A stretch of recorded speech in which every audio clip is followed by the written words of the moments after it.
Muchas gracias, Juan Carlos, muchas gracias, embajador, y muchas gracias a ustedes por venir. Vamos a hablar sobre Gabriela, su difícil camino al Nobel, que es un libro que ha escrito José Goñi. No es el primer libro, él ha escrito otro que también fue presentado en este mismo sitio, que es el libro de Pablo Neruda. A mí me gusta comenzar siempre con un epígrafe, como si se tratara de un libro abierto. Digamos que este es un libro abierto, yo tengo un epígrafe, y el epígrafe dice lo siguiente: soy persona de pocos optimismos, aunque vivo cada día con mis pequeños sorbos de esperanza. Eso escribió Perpetuo Socorro Godoy Alcayaga, que es el verdadero nombre de Gabriela Mistral. Entonces vamos a comenzar hablando de este libro. Nuestro amigo Pepe, así lo llamamos cariñosamente a José Goñi, ha escrito, como les decía, 2 libros, el de Pablo Neruda y el de Gabriela Mistral. El de Gabriela Mistral, por una cosa vital, por lo menos para mí, es el primer Nobel para una poeta de América Latina. Es un orgullo no solamente chileno, es un orgullo latinoamericano. Yo recuerdo que en una escuelita en la que yo iba de niño en Bolivia, nos enseñaban piececitos de niño azulosos de frío, cómo os ven y no os cubren, Dios mío. Era un verso de Gabriela Mistral. Es un libro que nos relata en tono de gran crónica las partes más importantes de la vida de la poeta, sobre todo desde que se entera del premio Nobel hasta que lo recibe. Además, su larga estancia en Suecia, porque se quedó hasta después del Año Nuevo. Pepe escribe literatura testimonial, con diálogos y recuerdos que los pone en boca de Gabriela y sus circunstanciales coprotagonistas, haciendo uso de la ficción. De alguna manera, sigue un consejo de otro chileno, el gran escritor Roberto Bolaño. Roberto Bolaño recibió una llamada telefónica del escritor español Javier Cercas cuando Javier estaba escribiendo Soldados de Salamina. Había sufrido un atascón y le faltaban recursos para investigar a uno de sus personajes. Y le consultó a Roberto Bolaño por teléfono: oye, ¿qué hago? Y Roberto Bolaño le dijo: inventa, hombre, inventa. La literatura acepta la mentira.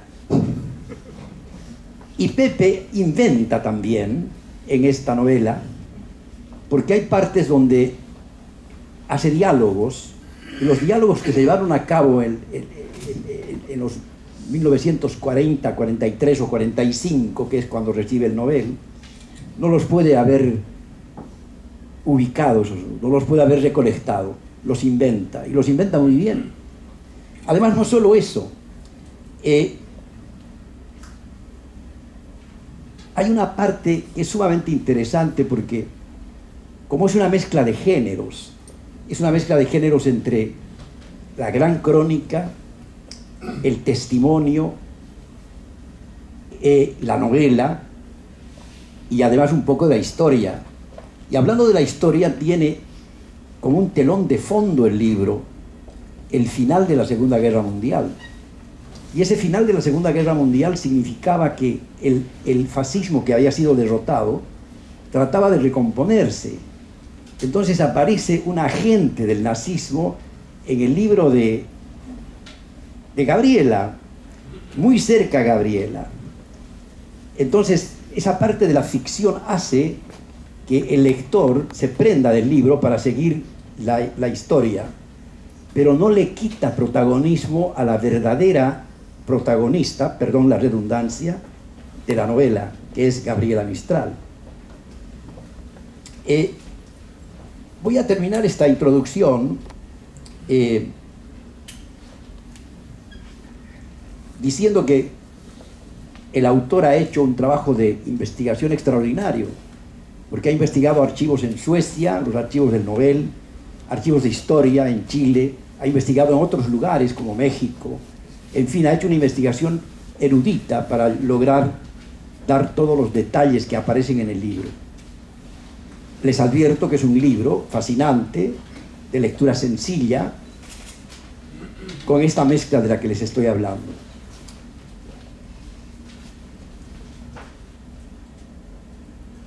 Dejamos acá. Ahora voy a preguntar a mi amigo Pepe, ¿cómo se te ocurrió esta estructura donde mezclas géneros y además te has convertido de alguna manera en un especialista en dos grandes poetas chilenos, en Pablo Neruda y Gabriela? ¿Por qué ese afán de investigarlos a los dos y sobre todo a Gabriela? Muchas gracias, Carlos. Muy buenas tardes, amigas y amigos. Es muy emocionante para mí estar con ustedes. Veo caras de viejísimos amigos acá, de la época del exilio, de cuando con más de algunos de ustedes coincidimos limpiando pisos en algún restaurante o en algún hospital de Suecia, cuando recién llegábamos y andábamos buscando cómo acomodarnos en este país, cómo comenzar a comprenderlo. Veo viejos amigos también de la solidaridad con Chile, que es extraordinariamente importante mantener esa relación y esa amistad que se forjó en esos años de tanta tragedia para Chile y para América Latina, con las dictaduras que todos y muchos conocimos. Veo queridísimos amigos acá, incluso a mi amigo profesor colombiano, si lo reconozco bien, que te andaba buscando y no te pude encontrar para invitarte personalmente, quien fue una de las personas que me orientó también en las investigaciones sobre Gabriela Mistral acá en Suecia. Y en fin, veo a tantísimos amigos que no los puedo saludar uno a uno, pero reciben mis agradecimientos de acompañarme. Además, como recordaba nuestro embajador Tucapel Jiménez, en días que son difíciles por la cercanía con Midsommar y por las vacaciones, así que valoro particularmente que ustedes estén acá acompañándonos en presentar este libro. Agradezco al embajador Tucapel Jiménez, a los funcionarios de la embajada por todo el apoyo que nos han dado, al director de este instituto, dueño de casa, a Juan Carlos Vidal, que han hecho un gran trabajo para hacer esta convocatoria. Muchísimas gracias. Bueno, a tu pregunta o a tus preguntas, que no son simples, Carlos, yo te diría que en primer lugar, ¿por qué Gabriela ahora? ¿Y por qué Pablo? Hace unos años atrás. Estas preocupaciones y estas investigaciones tienen que ver, en primer lugar, con mis funciones diplomáticas que me tocó asumir en Italia y en Suecia, en distintos momentos de mi vida profesional. Una pregunta que me hice en mis funciones diplomáticas entonces era una pregunta que, siendo obvia, no todos los diplomáticos nos la hacemos, y que tienen que ver directamente con la relación bilateral de Chile con el país donde me ha tocado servir. ¿Cómo puedo hacer un aporte sustantivo a la relación bilateral entre nuestros países? Esta es la pregunta central que me ha motivado a las investigaciones, primero en Italia y después en Suecia. Para eso tenía que ubicar algún hecho, alguna circunstancia y alguna persona que simbolizara esa relación, que pusiera el sello a esa relación bilateral. Y así llegué a nuestros dos máximos exponentes de nuestra literatura a través de nuestra historia, nuestros dos premios Nobel de literatura. En Italia fue un periodo muy breve de Pablo, vivió poco más de 6 meses en Italia, a fines de 51 y medio año 52, prácticamente en circunstancias muy especiales como exiliado político y en el marco de la Guerra Fría que se vivía en ese periodo. Y la novela se ubicó en torno a un libro de poemas extraordinariamente bello que se llamó Los versos del Capitán. Allí contamos esa historia y contamos la historia del amor de Pablo con Matilde Urrutia.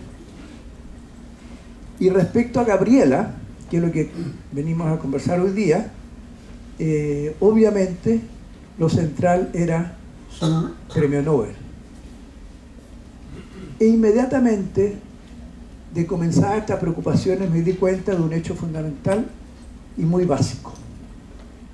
Nosotros los chilenos en particular, y yo diría también al mundo literario hispanohablante, por lo menos en general, aunque en algunos países se sabe más que en Chile, sabemos muy poco o nada de Gabriela Mistral.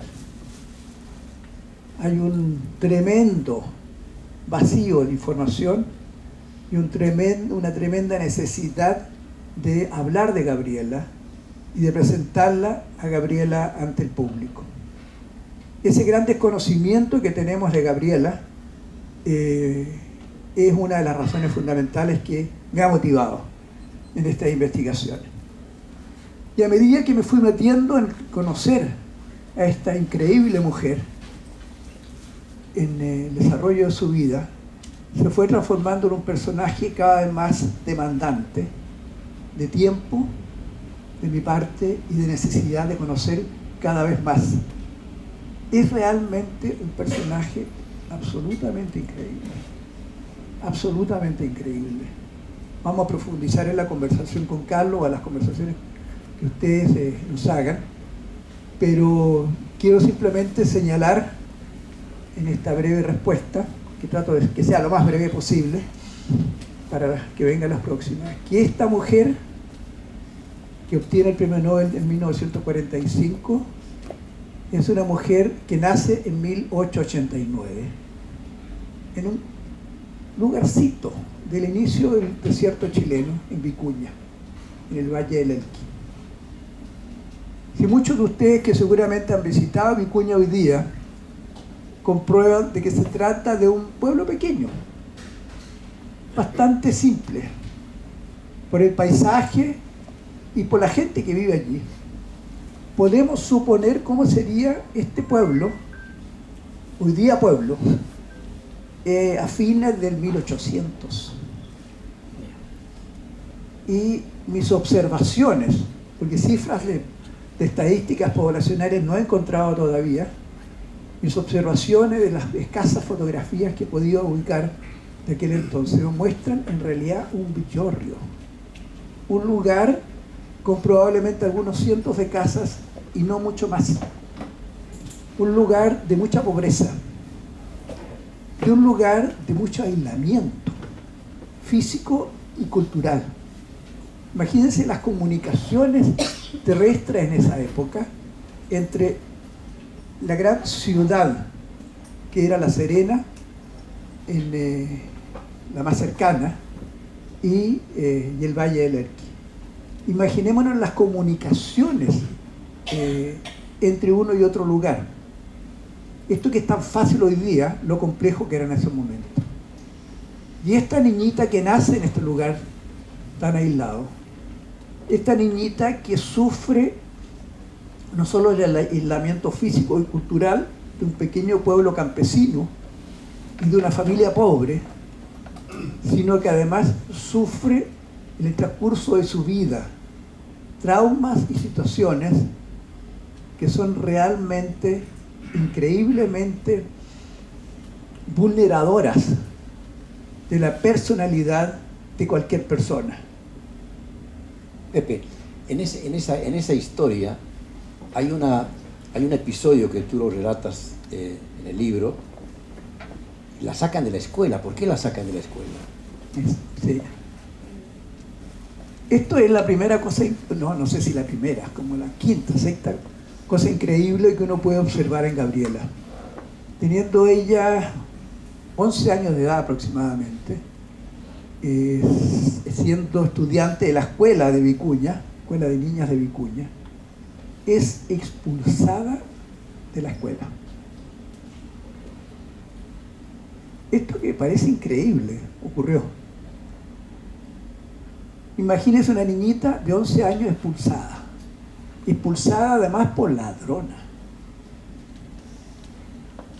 Pensemos en el tipo de pedagogía y de formas de estudio, de enseñanza que se podrían haber vivido en esas circunstancias en Chile para una niñita que en 1900 correspondería cuando ella tenía como 10, 11 años, es simplemente expulsada. Y ella lo cuenta ella misma, esta situación, como el hecho más traumatizante de toda su vida. Y no se olvidó nunca de lo que le había ocurrido. No le voy a contar detalles, pero el hecho fue que esto significó que Gabriela Mistral no pudo terminar, y esto lo subrayo, ni siquiera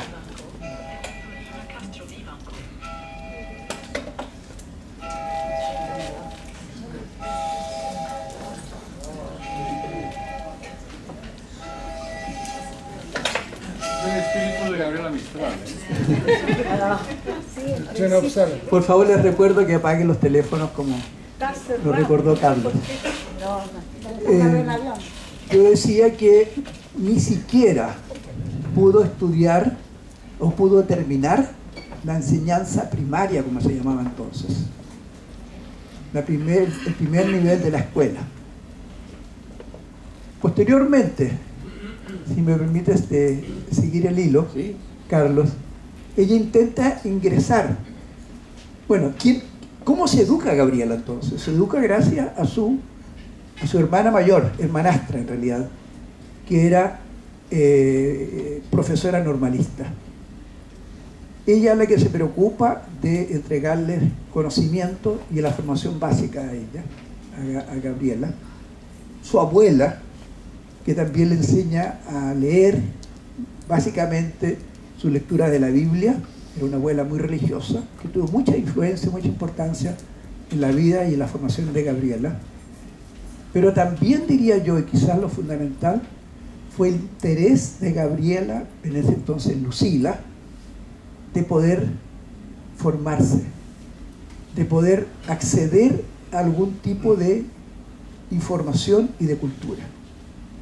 Completamente autodidacta. Así es. Vamos a cortar ahí, porque hay que crear la expectativa de los lectores. No les vamos a contar toda la historia. Tenemos que tratar de contar una parte de la historia para que el resto la lean. Yo voy a saltar en el tiempo a una pregunta muy interesante para mí, porque a Gabriela la conocía mucho en México y todavía la conocen. Yo creo que México guarda el testimonio de Gabriela Mistral mucho más grande de América Latina, inclusive comparando con Chile. Y ella estuvo el año 22, en 1922 en México. Y yo sé que tú has investigado esa parte. ¿Por qué Gabriela es tan querida en México? Mira, tú me llegas justamente a otra etapa, a una de las etapas fundamentales de Gabriela que la lanza, por así decirlo, a, comillas, la fama. Mucho antes de la gloria, como diría un analista. Y su fama, cuando Gabriela tenía ya como 30 años de edad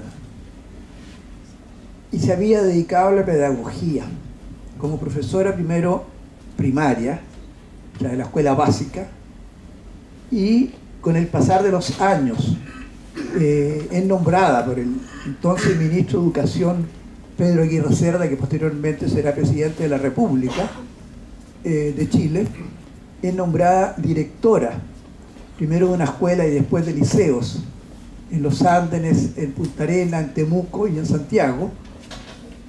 Gabriela, que descollaba por su inteligencia y su capacidad de crear nuevas ideas en el plano de la pedagogía y obviamente también en el plano de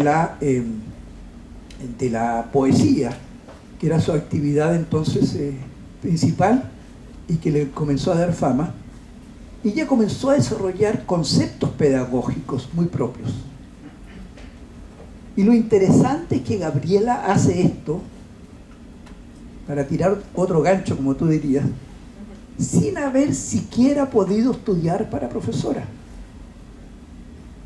Con 15 años de edad, 4 años después de que ella es expulsada de la escuela primaria, intenta ingresar a la escuela normal en La Serena. La escuela normal en esa época formaba a los profesores, los maestros, como se le llamaba en la sociedad, que eran profesores muy reconocidos por su calidad y su dedicación a la enseñanza. Mi madre fue profesora primaria, así que yo tengo muy cercana esa vivencia de ser hijo de una maestra de aquella formación. Bueno, Gabriela intenta ingresar a la escuela normal, aprueba los exámenes de ingreso, y al día en que se va a inscribir con su madre, que tuvo que viajar especialmente de donde vivía, de Vicuña a La Serena, que implicaba toda una inversión familiar, que tenía que quedarse en alguna pensión para poder estudiar en La Serena. El día que va a inscribirse de la mamá, es reconocida por uno de los personajes del entorno de la escuela normal, por el sacerdote que cumplía funciones religiosas allí. Acordémonos que estamos a comienzos de 1900, no había ni siquiera separación de la iglesia y el Estado en Chile, y no le permite que ingrese. ¿Por qué? Lo dejamos a su lectura en la novela. Bueno, con esa fama que ya tenía a los 20 y tantos años Gabriela, en México, cuya revolución, su primera etapa, digamos, triunfa en 1917, y se genera el primer gobierno revolucionario en que el ministro de Educación es otro poeta y pedagogo muy famoso en aquellos años, don José Vasconcelos, envía un emisario a contactarla en 1921 a Gabriela a Chile, y la contrata. Y Gabriela, como tú bien recordabas, se va en 1922 a asesorar la reforma educacional en México. Reforma educacional que en realidad, en las condiciones que México vivía en aquel entonces, era crear un sistema público de educación en esos momentos.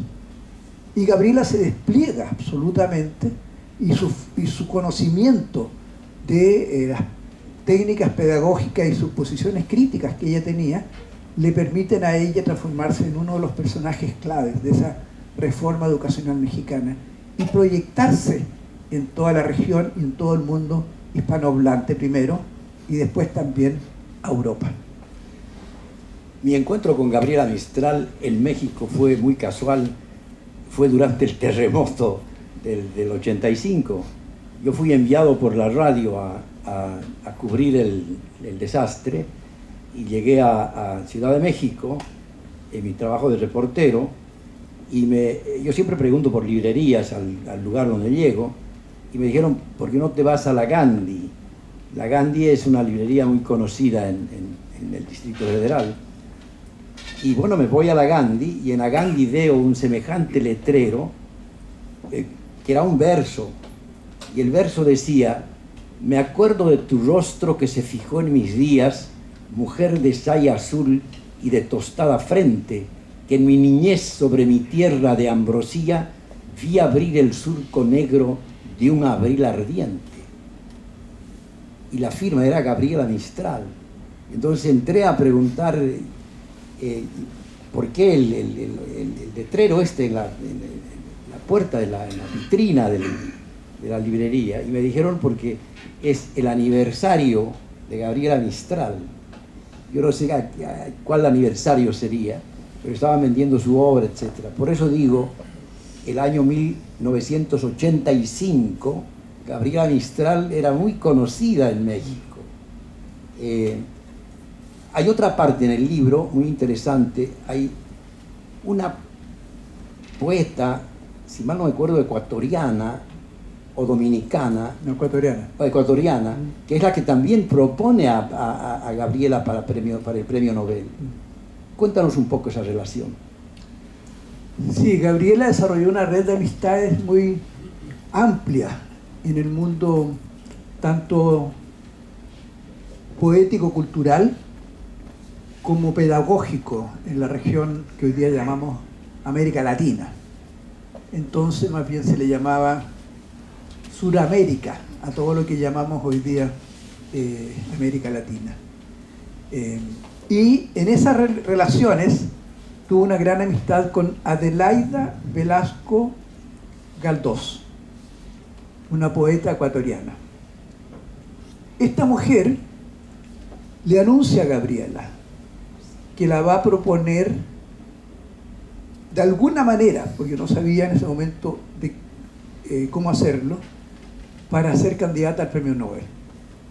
Ya poco antes 2 otros autores habían mencionado esto en Chile, pero nadie le había dado mayor relevancia a estas reflexiones. Bueno, esta mujer toma la iniciativa, que fue clave, de escribirle al presidente de la República, don Pedro Aguirre Cerda, que lo nombro nuevamente porque fue fundamental en la vida de Gabriela, en 1939. Don Pedro recibe la carta de esta poeta ecuatoriana e inmediatamente, conociendo muy bien a Gabriela y habiéndola apoyado, como digo, en muchas circunstancias, toma esto como una razón de Estado, como una decisión presidencial e instruye a su gobierno, particularmente el ministro de Relaciones de la Época, el ministro de Educación, de trabajar en esa línea, en ayudar a Gabriela a aspirar al Nobel. Los gobiernos no pueden presentar solicitudes ni postular candidatos a los premios Nobel por una cosa reglamentaria y de independencia que se ha planteado la Fundación Nobel desde sus orígenes, desde 1901, año de creación de la Fundación y de los primeros años que se designan los premios Nobel en las distintas disciplinas. Y la presentación la hace finalmente la Universidad de Chile a través de su facultad de literatura o de letras, como se llamaba en aquel momento. Y posteriormente, y esto es muy interesante para esta comunidad latinoamericana que veo acá, inmediatamente presentada la candidatura en 1940 de Gabriela Mistral, muchas otras academias de literatura y universidades de la región, de México, de Argentina, de Ecuador, de Puerto Rico, etcétera, de Brasil, presentan apoyos a esta postulación de Gabriela Mistral. Y este hecho en sí llamó mucho la atención, porque no se acostumbraba que se diera una adhesión de otros países a determinadas candidaturas, y se entendió por parte de la Academia Sueca, en particular del Comité Nobel, que veía las postulaciones, de que aquí hay algo interesante, hay algo nuevo. Esta señora, esta poeta, no solo viene con el apoyo de un país, sino que viene con el apoyo de muchos países. Y al momento de justificar el Nobel a Gabriela, se hace una explícita referencia en la decisión de la Academia Sueca el 15 de noviembre, como recordaba el video, de 1945, cuando se comunica la decisión oficial de que esta mujer representa, y ahí se habla de Sudamérica. Reitero, en el sentido que hoy día hablaríamos de Latinoamérica. Y un punto más, Carlos nos recordaba que fue la primera persona, no solo mujer, la primera persona, hombre-mujer, de Latinoamérica que recibe el Premio Nobel de Literatura, sino que además yo agregaría de los países hispanohablantes. Tampoco había habido en aquel entonces algún escritor español que hubiera recibido el Premio Nobel. Fue la primera persona hispanohablante que recibió el Premio Nobel de Literatura. Así es. Pero claro, como en todos los Nobel siempre hay competencia. Gabriela tenía una competencia con un poeta francés. En el Comité Nobel había algunas discrepancias entre los que apoyaban a Gabriela Mistral y los que apoyaban a Paul Valéry, que era el poeta francés. ¿Nos puedes contar esa parte? Porque ahora ya estamos mentalmente en Suecia. Así es. Sí, recordemos que Suecia, bueno, no solo es importante porque otorga el Premio Nobel de Literatura, sino que la relación de Gabriela con Suecia fue una relación particularmente rica e intensa. Decía recién que la primera postulación al Premio Nobel está registrada en los documentos de la Academia Nobel en 1940. En ese mismo año, recuerden que la guerra se había iniciado, la Segunda Guerra Mundial, el 1 de septiembre de 1939, con la invasión de la Alemania hitleriana a Polonia. Bueno, en 1940, la Academia Nobel, el rey, el Estado sueco, decide suspender el otorgamiento y la entrega de los premios Nobel en todas las disciplinas, justamente como una forma de protesta por la guerra que estaba ocurriendo en Europa y que ya había significado la invasión de los vecinos y la inclusión de los vecinos de Suecia en la Segunda Guerra Mundial, en particular de Dinamarca, de Noruega, de los países bálticos, de Polonia, estaban todos, y de Finlandia, estaban todos involucrados.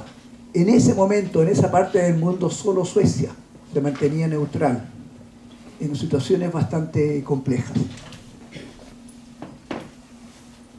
Como recordaba, en 1940 es primera vez que Gabriela aparece en los registros como candidata.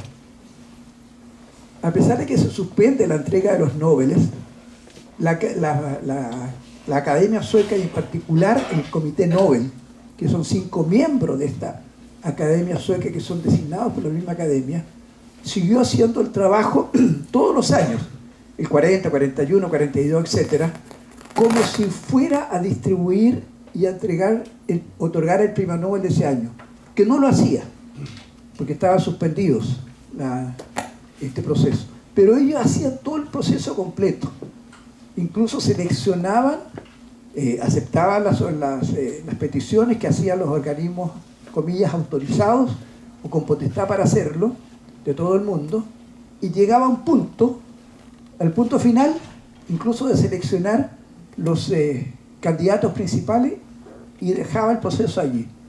Y comenzaba el próximo año el mismo proceso completo. Bueno, nuestra Gabriela participó en todos esos años en los procesos como candidata posible, entrando en la competencia final, que no se sabía nada de eso, y eran rumores que circulaban a lo más, además bien atenuados, porque todo el mundo sabía que no se iba a entregar el Premio Nobel ese año. Pero revisando los archivos, uno puede observar de que sí Gabriela estuvo en todos esos años entre los candidatos posibles. Ahora, ¿con quién compitió Gabriela? Bueno, durante todos esos años, evidentemente compitió con muchos escritores importantes de todo el mundo.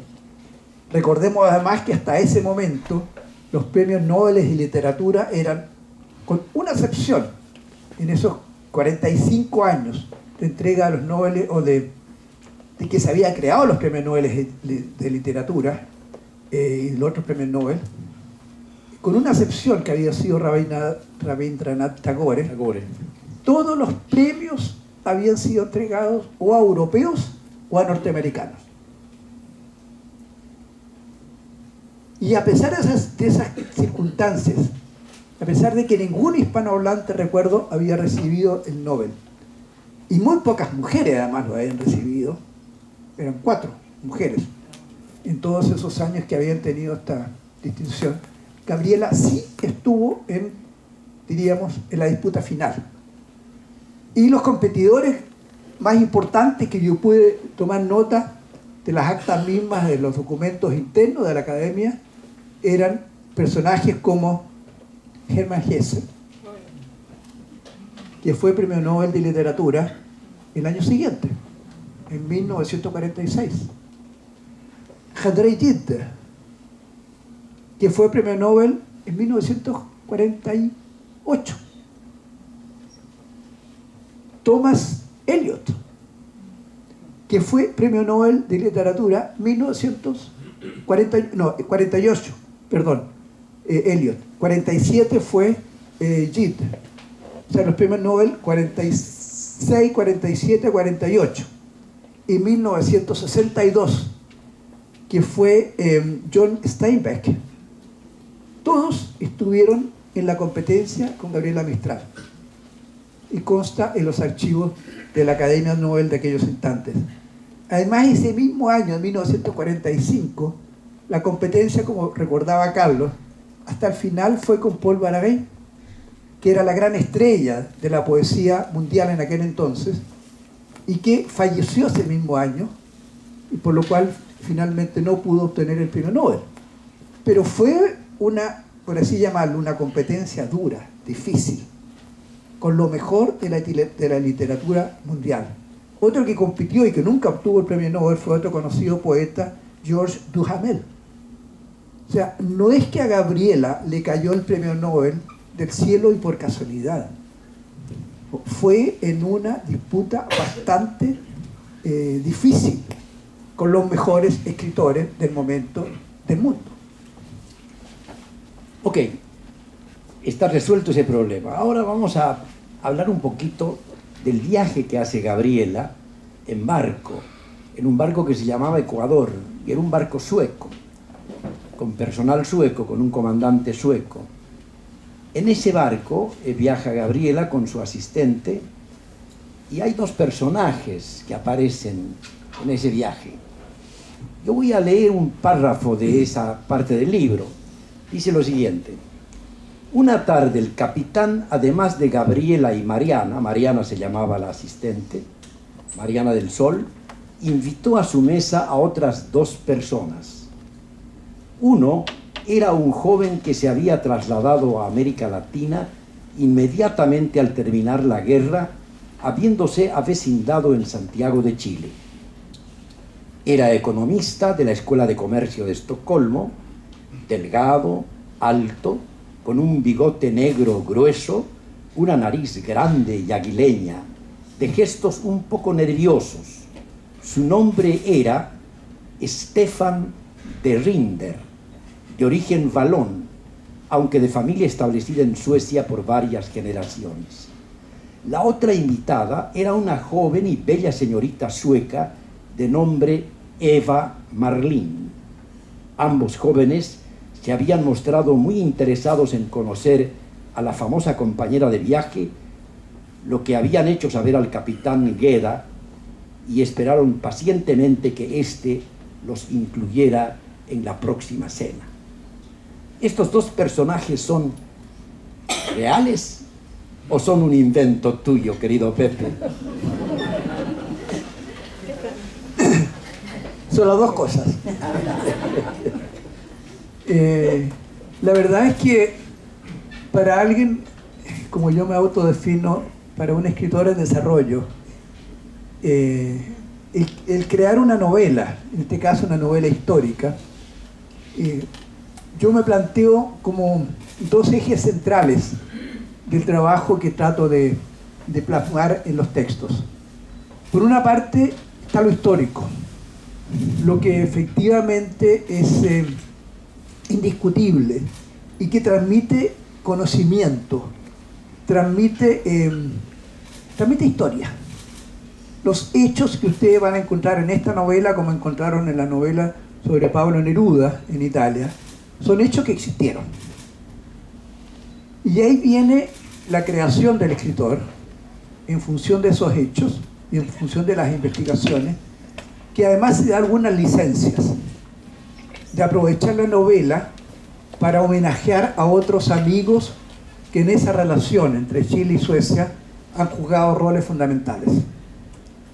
En esta novela van a encontrar a personajes tan queridos por nosotros como Harald Ederstam, a Dag Hammarskjöld, que tuvieron relación con Gabriela Mistral. Están los hechos históricos. Que tuvieron la relación que yo relato, lo dejo a una investigación y chiquillos que ustedes mismos pueden hacer. Pero también hay otros personajes que han sido fundamentales en esa relación bilateral, que yo he querido poner para homenajearlos y a través de ellos, en este caso de Stefan de Rinder, o de Rilter, lleva Merlín, o Marlin, como le puse, no me acuerdo, que evidentemente nos llevan a dos personas muy queridas, por quienes hemos vivido toda la época de la solidaridad con Chile, y que por lo menos veo uno de ellos acá aquí presente.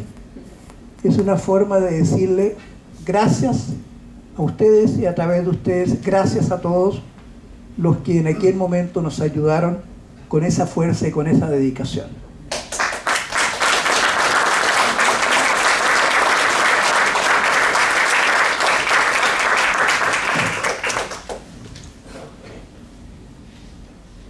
Vamos a pasar a otro capítulo que me parece sumamente interesante porque tiene no tiene el título, pero tú llamas metida de pata. La metida de pata es un error que comete Gabriela. Hay dos metidas de pata en el libro, pero yo voy a centrarme en una de las metidas de pata solamente, y está en el capítulo 34 y se llama El racimo de uvas. Yo quiero que Pepe nos cuente si eso también es ficción o es real. La metida de pata de Gabriela Mistral frente a un racimo de uvas. Sí, a ver, déjame acordarme del apellido de Verita Hueber. Sí, es una anécdota muy particular y que está basada en las memorias de Verita Hueber, que fue una sueca que en 1945 era secretaria de la Embajada de Chile en Estocolmo y que pertenecía a una familia de alto nivel social y económico en Estocolmo. Verita escribió sus memorias posteriormente porque se casó con un diplomático chileno y se fue a vivir a Chile. Falleció hace algunos años en Chile, pero dejó escritas unas memorias, a la cual yo solo tuve acceso a través de unas fotocopias, porque el libro ya está absolutamente perdido. Pero tuve la oportunidad de conocerla también gracias a una iniciativa de la entonces embajadora Eva Zetterberg en Santiago de Chile, que invitó a Verita y a mí y a algunos otros amigos a conversar. Bueno, esta mujer cuenta la visita de Gabriela en 1945 porque ella, Verita, fue la encargada por el embajador de la época como acompañante de Gabriela y traductora en algunas situaciones. O sea, la acompañó en gran parte de la gira. Y allí hay una anécdota que es muy, a mí me pareció muy divertida, que yo obviamente le puse algunos elementos novelescos, pero el hecho en sí, y ese capítulo que está dedicado a esta metida de pata, entre comillas, de la premio Nobel, que es agasajada por una familia en Östermalm, la familia Hueber, entonces, y que Gabriela malinterpreta un regalo que se le hace en la mesa como postre. No le voy a contar detalles para que disfruten de la anécdota, pero la anécdota existió. Yo sé que como yo hablé con Pepe, yo sé que el hecho existió y es alrededor de un racimo de uvas. Pero bueno, la historia del racimo de uvas en la casa de la familia Weber está en el libro, así que lean. A propósito de relaciones, hay otra relación sumamente importante, y es la relación con la familia de Harald Edelstam. Harald Edelstam es un personaje absolutamente querido por la familia no solo chilena, sino latinoamericana, porque él salvó la vida de muchos chilenos y también de los otros latinoamericanos que estaban durante el golpe a punto de ser muertos por la dictadura. Entonces, este es un capítulo sumamente interesante porque es un homenaje a Harald, que es un homenaje que aparece en el libro, pero claro, viendo la relación de edad, yo dije, de repente esto no ha pasado, pero había pasado. Cuéntanos, ¿cómo pasó, Pepe? Sí, efectivamente, bueno, todos los que estamos acá sabemos que fue Harald Edelstam y será parte de los agradecimientos eternos que guardamos hacia un ciudadano de este país en momentos tan difíciles para nuestro país, pero además para muchos latinoamericanos que estaban viviendo en ese momento en Suecia y que fueron perseguidos por la dictadura en sus primeras semanas de instalación. Harald era embajador de Suecia en Chile y reaccionó inmediatamente protegiendo los derechos humanos y protegiendo a muchos que ya estaban detenidos, incluso exponiendo su integridad física como representante diplomático allí. Son muy conocidas sus anécdotas en ese sentido que no las voy a recordar acá. Pero si uno piensa en esa relación Suecia-América Latina, sin duda que Harald Edelstam tiene un lugar muy privilegiado. Entonces era un momento también para recordar esa relación. Y me puse a investigar qué pasó, qué podría haber ocurrido en 1945 entre Harald Edelstam y Gabriela Mistral. Y en las memorias o en la biografía que su hijo Erik Edelstam, hijo mayor de Harald, padre de Carolina Edelstam, que seguramente muchos de ustedes conocen por la Fundación Edelstam, escribió una biografía sobre su padre que es bastante gruesa, con mucho desarrollo, con mucho estudio, con mucha investigación suya, y allí hay un detalle que inmediatamente dije, aquí está la base para mi argumentación, para el desarrollo de esta relación. Allí señala Erik Edelstam que su padre conoció en algún momento a Gabriela Mistral. No entrega muchos detalles, pero conociendo la vida de Edelstam a través de ese libro y de otras biografías que me ha tocado ver y artículos, obviamente el punto de encuentro tiene que haber sido 1945 en Estocolmo. Y eso me permitió entonces desarrollar una escena en la cual Harald Edelstam cuenta de su vida hasta ese momento. Y recordemos que en 1945 estaba terminando la guerra. Había terminado la guerra en Europa en mayo de 1945 con la rendición de Alemania, y recién en septiembre de 1945 con la rendición de Japón, después de las terribles consecuencias de las bombas atómicas en Hiroshima y Nagasaki. Aquí estamos hablando de diciembre de 1945, que además es otro hecho que quiero subrayar de la importancia que los Nobeles en general y de literatura en particular otorgados ese año tenía en el contexto mundial, europeo, nórdico y sueco. Era la primera vez que se iban a entregar los premios Nobel desde 1939. Era en circunstancias de una Europa y gran parte de Asia completamente destruidos por esta terrible guerra, con decenas y decenas de muertos y con todas las tragedias que hemos conocido del Holocausto y de tantas otras tragedias de distintas nacionalidades y pueblos que sufrieron las consecuencias de esa guerra. Y en Suecia esto también se había reflejado. Harald Edelstam había sido parte de la legación diplomática sueca en Oslo durante ese periodo de la guerra y de la invasión y la ocupación alemana de Noruega. Y él, como funcionario diplomático, y ahí fue donde surgió el ¿cómo se llama? ¿El clavel? Sí, ¿Negro? el clavel negro, pero que tenía otro nombre de otra flor al comienzo. Sí, el pepinela negro.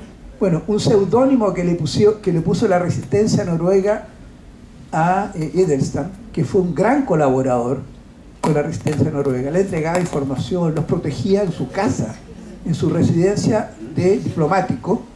Él protegía a mucha gente. Allí incluso, y esto contado por él mismo, se imprimían boletines informativos con los cuales la resistencia, la dirección de la resistencia noruega informaba a los noruegos, porque la prensa estaba completamente controlada, por cierto. Y tuvo un compromiso enorme con esa resistencia. Y fue detectado por los servicios de inteligencia alemanes, pero también fue detectado por los servicios de inteligencia de la resistencia noruega, que avisan al gobierno sueco para que saque a Harald y su familia desde Oslo. Entonces todo esto había ocurrido en ese periodo 44-45, a finales de la guerra y al término de la guerra ya, el 45. Y Harald entonces pasó a ser uno de los héroes reconocidos por la resistencia noruega. Y de hecho, días después que se produce este encuentro novelesco entre Gabriela y Harald Edelstam, él tiene que viajar a Oslo para recibir la más importante condecoración que el reino noruego, recién saliendo de la ocupación alemana entonces, le iba a entregar a este héroe de la resistencia. Entonces, junto a todos estos hechos, y permite entonces que el autor de esta novela, junto con contar hechos que nos explican posteriormente la actuación de Harald Edelstam en Chile, pero que antes había tenido en Guatemala y que había tenido también en Indonesia, de usar la dignidad diplomática y la inmunidad diplomática para proteger los derechos humanos y salvar vidas, que habían tenido su origen históricamente justamente en esa situación en Noruega. Muy bien, yo quiero preguntar a los dueños de casa cómo vamos de tiempo. Muy bien. Ok, entonces todavía... Perdón, hasta las 8 parece que... En principio es a las 7, pero bueno, no hay demasiada prisa, ¿no? 15 Ok. minutos. Muy bien, entonces vamos a comenzar a redondear.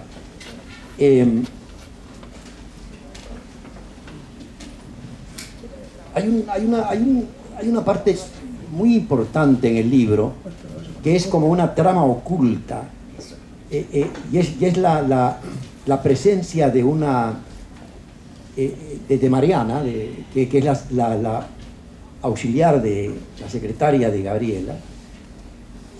Supongo que ella tenía una auxiliar, tenía una secretaria, pero yo no sé si esta secretaria era un agente o no de la llamada resistencia nazi, que además recibe, de acuerdo al libro, una instrucción que termina en Estocolmo. En el libro desaparece la mujer,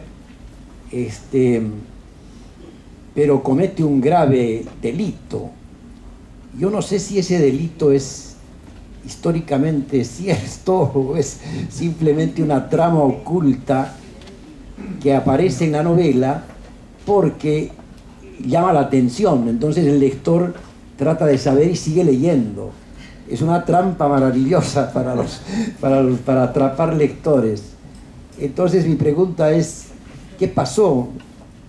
¿Fue verdad ese delito? El robo de parte del Nobel. Compre el libro. Bueno, recordemos brevemente que el fascismo y el nazismo no fueron hechos y situaciones históricas solamente en Italia y en Alemania. Tuvieron, paréntesis, como lamentablemente parecen tener nuevamente vigencia en algunas partes de Europa y de América Latina, conceptualmente por lo menos, tuvieron una expresión bastante importante a nivel internacional, no solo en otros países europeos en aquel momento. Recordemos que Hitler se hace del poder en 1933, pero también recordemos que 10 años antes ya Mussolini se había hecho del poder en Italia. Nos olvidamos muchas veces de que el fascismo es bastante anterior al nazismo. Probablemente porque las atrocidades de Hitler y del nazismo fueron tan grandes que probablemente obnubilan la relevancia desde ese punto de vista del fascismo italiano. Pero 10 años antes ya Mussolini se había hecho del poder y de manera dictatorial y bastante brutal. Primero democráticamente, pero después con métodos brutales, dictatoriales. Bueno, pero los alemanes que tienen una visión de expansión, los alemanes en el concepto hitleriano, expresado muy claramente en Mein Kampf, en Mi lucha de Hitler, tienen una expresión y buscan una dimensión mundial de un poderío de esta raza superior. Y establecen en América Latina, y nótese, dirigido y orientado por el Servicio de Inteligencia Militar del Estado Mayor de las Fuerzas Armadas Alemanas, sucursales de inspiración nazi en prácticamente todos los países de la región latinoamericana. Y vamos a encontrar, si ustedes estudian la historia latinoamericana, sucursales muy importantes de partidos nazis y de estructura de expansión de la ideología nazi en América Latina, con sede en Buenos Aires, Argentina, pero de mucha importancia en Brasil, en Chile, en Bolivia y en otros países latinoamericanos, que actuaban primero como lugares, como instituciones de propaganda nazi, de impulso de creaciones de partidos y movimientos nazis, pero también como instrumentos de inteligencia que ayudaban a la información militar, política estratégica de los intereses de la Alemania nazi. Cuando hacia el fin de la guerra y cuando ya estaban viendo que era inevitable la derrota del Tercer Reich y de Hitler y de su partido nazi en Alemania, cambia el carácter de estas instituciones, de estas estructuras, de estas organizaciones pro-nazi en América Latina y se transforman en instituciones para acoger y proteger a los criminales de guerra que huían de Alemania y que se iban a resguardar a América Latina. Y allí hay muchas historias y ustedes han visto seguramente también muchas películas, ya han conocido de la presencia de estos criminales nazis en países como Argentina, Brasil, Chile, Bolivia, Perú, etcétera, en que efectivamente llegaron allí y fueron acogidos por estas organizaciones, se les daba nuevas documentaciones y nacionalidades y trataba de que se mimetizaran con la población. Algunos de ellos fueron descubiertos, algunos de ellos fueron procesados, por lo menos uno importante, Adolf Eichmann, en Israel, y otros fueron procesados en nuestros países y no fueron condenados, en fin. Hay una serie de situaciones que se vivieron. Bueno, esto me permite a mí vincular a un personaje que existió en la vida real de Gabriela, que no tiene ese nombre, tiene un nombre parecido al que tú recordabas, y que se acerca mucho a Gabriela de manera sospechosa. Si uno estudia las cartas de Gabriela con este personaje, nota algo extraño en la insistencia de un personaje con mucha educación, que había estudiado medicina en Inglaterra, personaje de origen alemán, y que insiste en irse a trabajar con Gabriela durante un par de años, y finalmente lo logra. Allí hay una base histórica para un hecho, y que también tiene otra base histórica por otro lado, en que efectivamente Gabriela reclama en 1946 y que parte del premio Nobel le ha sido robado. Y esto me permite generar entonces una situación que ustedes verán si es posible o no que haya ocurrido, en que efectivamente se da una participación de estas organizaciones pro-nazi en busca de financiamiento para poder acoger y favorecer a estos criminales de guerra nazi que llegaron a América Latina en ese momento. Dejémoslo hasta ahí. Lean el libro para enterarse de más detalles. Bueno, como estamos ya, faltan 15 minutos para las 19, yo creo que vamos a dar paso a que el público haga preguntas. Pero antes de eso, yo quiero terminar mi parte, por lo menos, diciendo leyendo un par de versos de Gabriela que a mí me gustan mucho, que hacen referencia a los besos.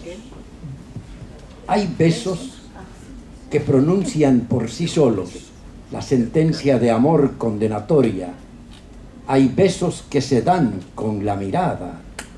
Hay besos que se dan con la memoria. Hay besos silenciosos, besos nobles. Hay besos enigmáticos, sinceros. Hay besos que se dan solo las almas. Hay besos por prohibidos, verdaderos. Muchas gracias, José.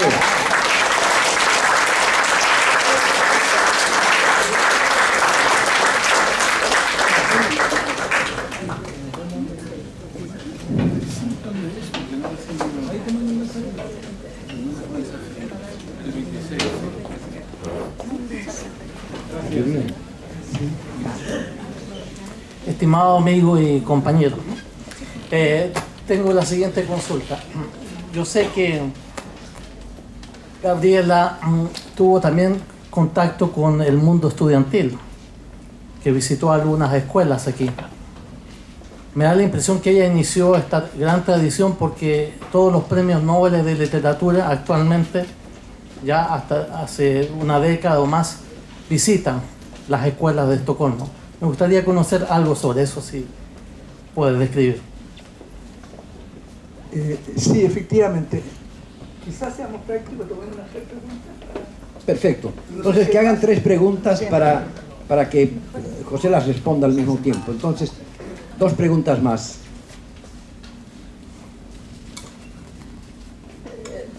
Ante todo, quiero felicitar y agradecer a Pepe por este gran aporte al conocimiento de una mujer tan potente, tan históricamente relevante en nuestra historia y que tan poco se conoce.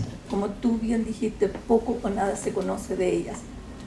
Fernando Paulsen, en esta conversación a la que aludió el embajador, dijo: es una locura no conocerla. Me parece que estamos todos locos en Chile. ¿Y por qué esta mujer, que logra ser la primera hispanohablante de recibir el premio Nobel después de la Segunda Guerra Mundial, a quien aún se minimiza en este sentido, porque se dice en alguna parte que se eligió su nombre como una conciliación entre otros 2 grandes nombres que estaban en ese momento, Jorge Luis Borges y Alfredo Reyes, el mexicano? Ninguno de los 2 recibió el premio Nobel. O bien como fue una salida diplomática para no escoger a algún europeo en ese momento saliente de la guerra. Hermann Hesse, que era alemán, lo recibe posteriormente. Bueno, esta mujer de origen tan humilde que no logró siquiera sacar la primaria, que se le prohibió la entrada a la escuela normal y que llega a esta alto sitial dentro de la literatura mundial, ¿por qué sigue siendo una desconocida? Casi. ¿Por qué se eleva tan poco su nombre? ¿Es por su origen social tan humilde? ¿Es por ser mujer? Porque recordemos que ella fue una gran feminista.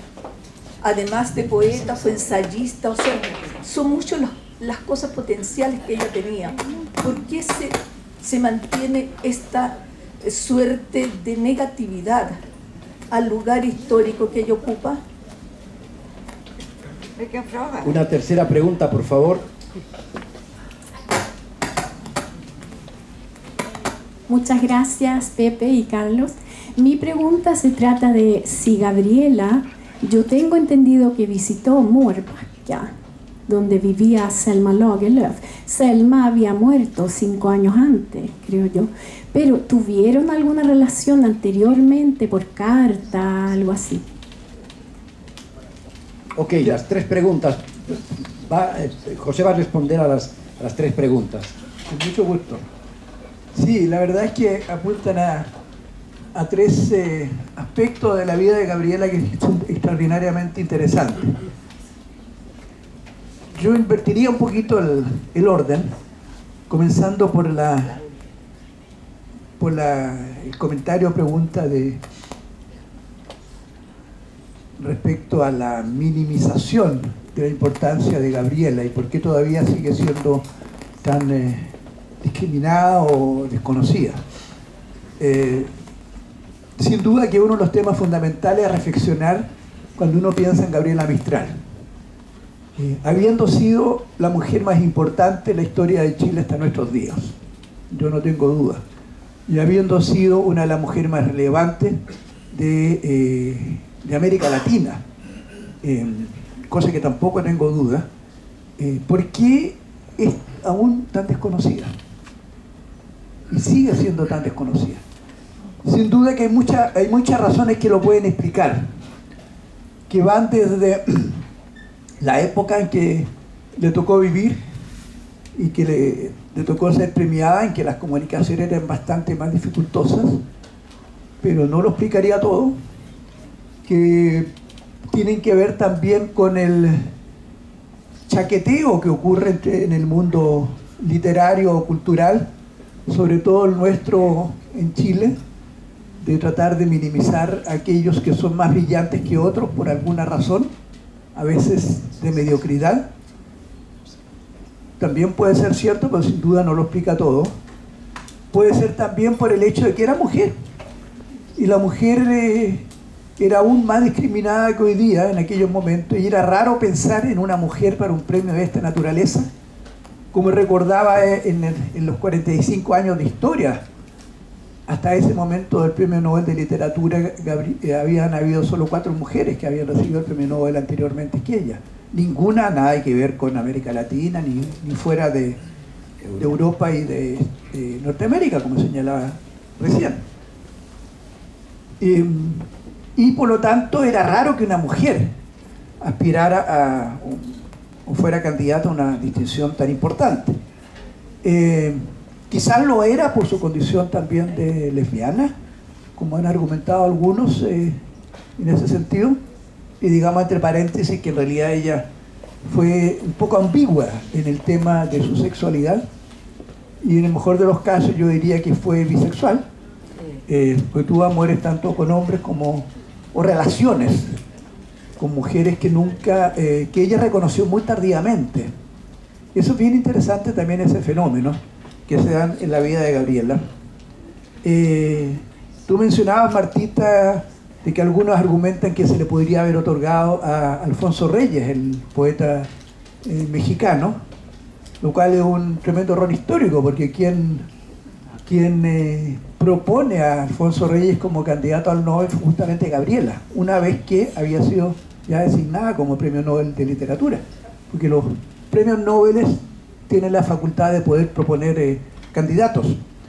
En fin, Borges justamente es uno de los que critica a Gabriela y trata de minimizarla. En Chile también hubo gente que lo intentó hacer.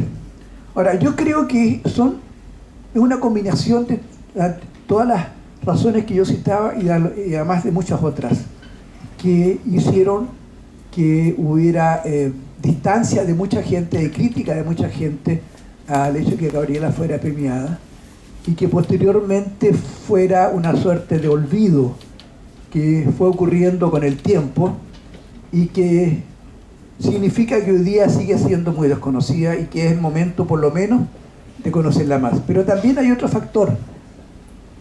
Gabriela fue una mujer tremendamente peleadora en muchos aspectos y se metió en muchas causas.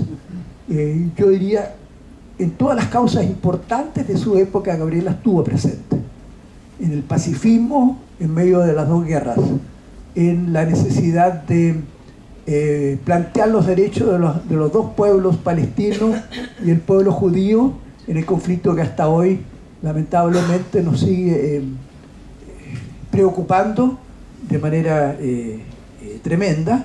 Ella también tuvo su participación muy activa en el tema del feminismo, se recordaba los derechos de la mujer, de los niños, de los pueblos indígenas, en fin, de todas las causas importantes de entonces.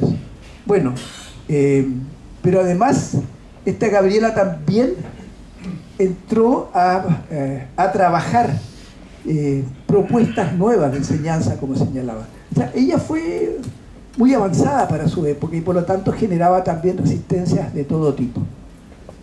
Y después también, recordemos, no con un sentido negativo, sino que positivo, pero con consecuencias negativas para Gabriela, que aparece la gran figura de Pablo Neruda, que no es menos importante en la literatura mundial y que atrajo mucho la atención desde el punto de vista poético, cultural, pero que también tenía un apoyo que Gabriela nunca tuvo por sus posiciones políticas y por sus compromisos políticos y por su timidez, que fue que Pablo tuvo una estructura internacional de apoyo, cosa que Gabriela nunca la tuvo y nunca la buscó tampoco.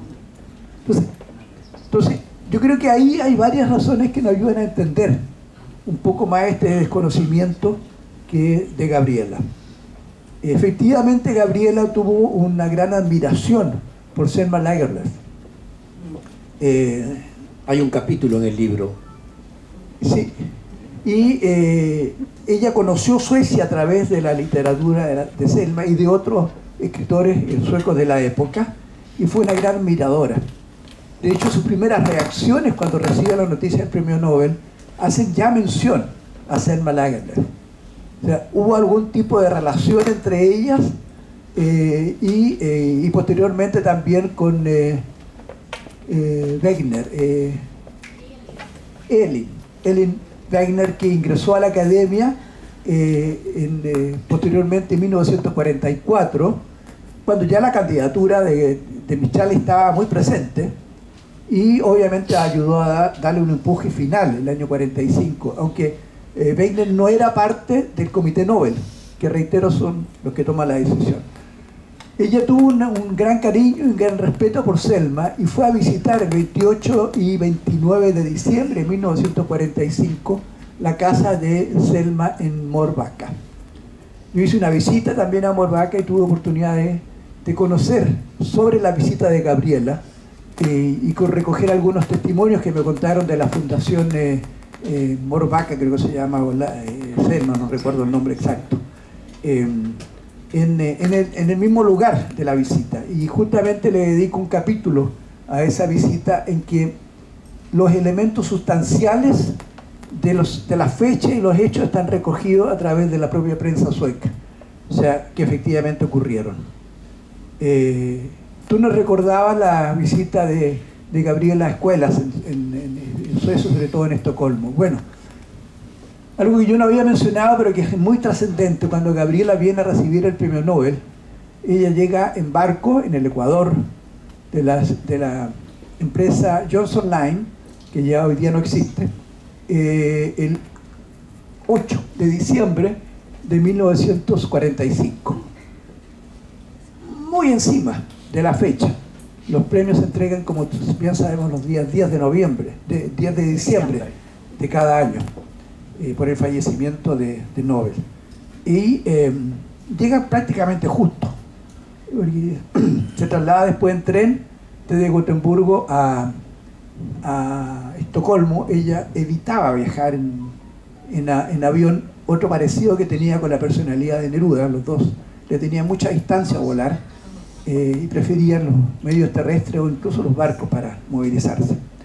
Bueno, en ese periodo Gabriela se queda en Suecia 28 días. Esto fue otra cosa, una sorpresa para mí, obviamente. Yo creo que una sorpresa para muchos, porque no sabíamos, o yo no sabía, que Gabriela se había quedado tanto tiempo. 28 días, prácticamente un mes. Y la pregunta fue obvia: ¿qué hizo Gabriela durante 28 días en Suecia? Y ahí hay una larga investigación que pude hacer a través de la prensa sueca y de las revistas suecas de la época, revisando la prensa de Estocolmo, del norte de Suecia, del sur de Suecia, etc., qué decían sobre Gabriela. Y ahí pude recoger y transcribir parte del programa que Gabriela realizó durante esos días. Y la verdad es que me impresionó no solo el hecho de que se quedara tanto tiempo, sino la cantidad de invitaciones que recibía. Hay días en que tiene 2 y hasta 3 actividades públicas que están recogidas en la prensa de la época. ¿Cómo esta mujer tan desconocida? Ojo, la poesía de Gabriela, los primeros poemas fueron recién publicados en 1941 en la famosa revista que todavía existe, que se llama Bonnier's Literaria Magazine. En 1941 se traducen los versos que había traducido el poeta sueco Hjalmar Gullberg, en que Gabriela además agradece en reiteradas ocasiones porque señala que la calidad de la traducción es superior a sus versos. Esa era la modestia que Gabriela tenía y que se expresa en muchos gestos de su vida. Entonces, había muy poco conocimiento todavía. Hubo 2 grandes traductores de Gabriela en ese periodo, que fue Gullberg y otro poeta, Hallberg, que ya había fallecido en el año 45 y que Gabriela no pudo conocer, pero visitó a su familia para agradecerle, que era en ese momento funcionario de una cosa que se llamaba Instituto Nobel, que entiendo que ya dejó de existir hace mucho tiempo, que era una especie de cuerpo asesor de la Academia Nobel en materias literarias, y se le encarga a él hacer los primeros 2 informes que están en los registros acá y que yo pude leer, en que él informa, en 1941 son los 2 informes, informa a la Academia Nobel, 1940, perdón, acerca de Gabriela, y traduce también otros poemas que no fueron publicados en ese momento, a petición o a decisión del propio secretario de la Academia sueca, que era a su vez miembro del Comité Nobel, porque le dijo, y esto está relatado en la novela, le dice a este traductor, funcionario de la Fundación Nobel en aquel momento, de que si aparecía un libro de traducción hecho por él, los especialistas lo iban a interpretar como que efectivamente Gabriela era candidata seria al Nobel, y ellos querían evitar cualquier tipo de señal que viniera internamente. Bueno, en esos 28 días Gabriela va a Mårbacka, visita algunas escuelas, entre otras la escuela de Kungsholmen, lugar que me llegaba muy cerca porque yo y mi hija vivimos muchos años, en aquellos años, en Kungsholmen, en aquellos años míos me refiero, y también tuvo muchas reuniones con organizaciones feministas, hubo organizaciones culturales, acá en Estocolmo, en Uppsala, bueno, en Mårbacka, que visita también. O sea, ella estuvo muy presente y fue muy popular.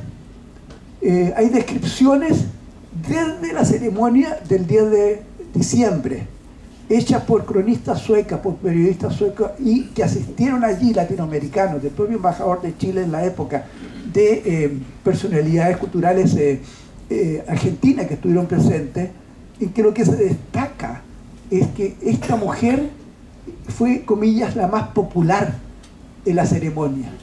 El teatro, en la Casa de la Cultura, no, ¿cómo se llama?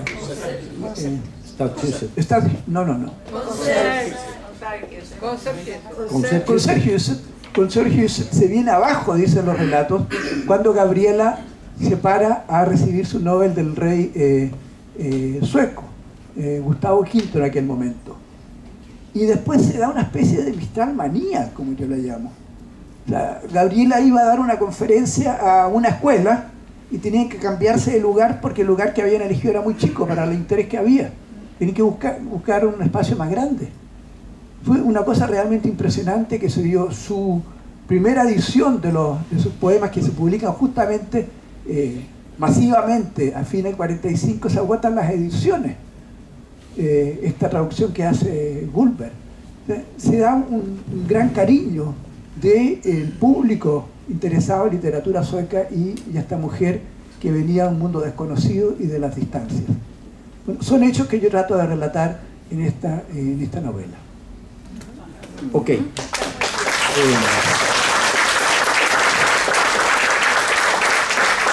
Por razones de tiempo vamos a pedir las 3 últimas preguntas.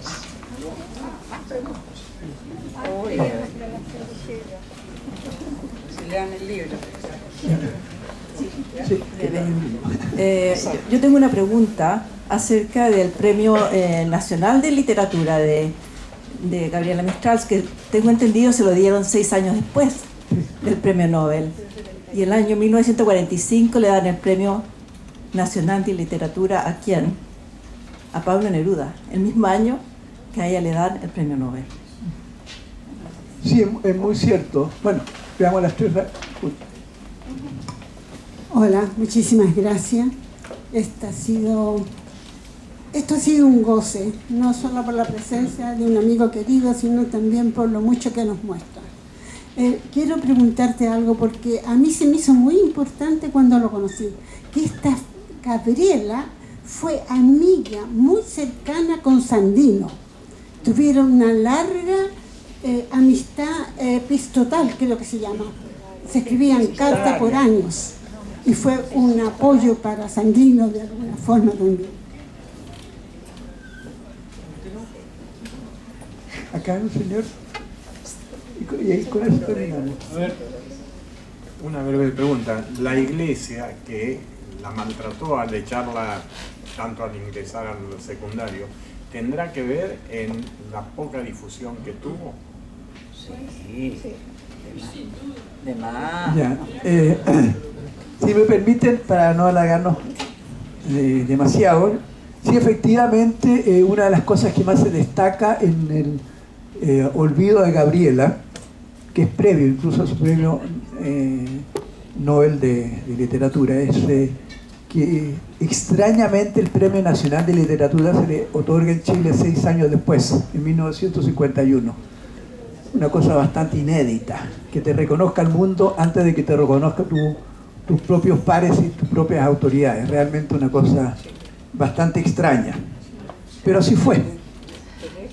Así fue, lamentablemente. Efectivamente tuvo un gran intercambio epistolar con Sandino y ella escribió mucho sobre Sandino. Gabriela no solo escribía poesía, Gabriela escribió mucha prosa. Cuantitativamente incluso escribió mucho más prosa que poesía. Y la prosa a ella le sirvió para vivir, le daba ingresos que no le daba la poesía. A diferencia de otros poetas que han podido vivir y vivir bien de sus poemas, Gabriela vivió más bien donando los ingresos que provenían de su poesía a distintas instituciones. Es célebre que donó ingresos para, al final de la Guerra Civil Española, para niños que habían perdido sus padres y que estaban en algunas partes de Europa acogidos a consecuencia de la Guerra Civil Española, en particular niños catalanes, en homenaje además a su sobrino que ella adopta como hijo, del cual no hemos hablado hoy día, pero podrán leer en la novela. Sí, efectivamente hubo una gran admiración de Gabriela hacia Sandino a través de sus escritos, de múltiples escritos. Ella pedía la solidaridad incluso de lo que hoy día llamamos Latinoamérica con Sandino y atacaba a las fuerzas armadas norteamericanas que invadían en ese momento Nicaragua para combatir a Sandino. La relación de Gabriela con la iglesia es una relación bastante amplia desde los orígenes mismos de Gabriela. Yo recordaba que ella desarrolla mucho su capacidad de lectura a raíz de su relación con su abuela y de la lectura de la Biblia. Ella en lo personal fue muy religiosa y muy católica en determinado momento de su vida, aunque entra en crisis religiosa muy fuerte a raíz de la muerte de su madre, contada por ella misma, y se aleja de la Iglesia Católica, se aleja de las estructuras, incluso se aleja de la religión en general.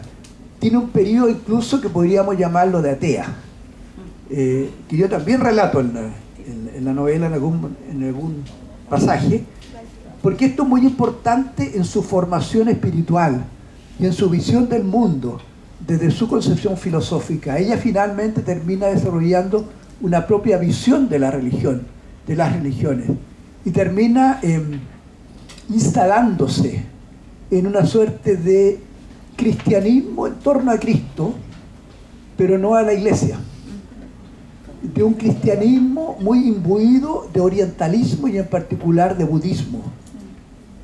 Ella hace su propia mezcla filosófica o religiosa y se define como seguidora de Cristo en concepciones orientales. Es muy particular y muy interesante ver el desarrollo místico que ella tiene a través de su historia y a través de su vida.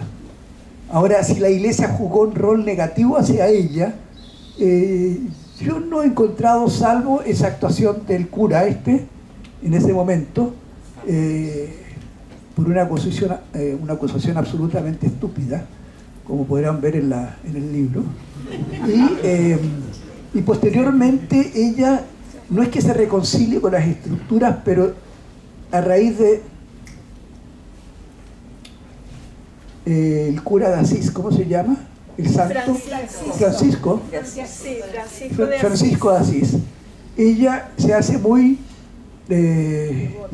devota de San Francisco de Asís. Entonces, de hecho, dona los ingresos finales de sus escritos a los niños de Valle del Elqui, a los que iban a ocurrir ingresos posteriores a su muerte, a través de la Orden de los Franciscanos en Chile, que son los que además resguardan físicamente su premio Nobel, el diploma y la medalla desde entonces. O sea, hubo algún tipo de relación particular con esta Orden de los Franciscanos a través de San Francisco de Asís. Ok, muchas gracias, amigos y amigas. Muchas gracias a la profesora.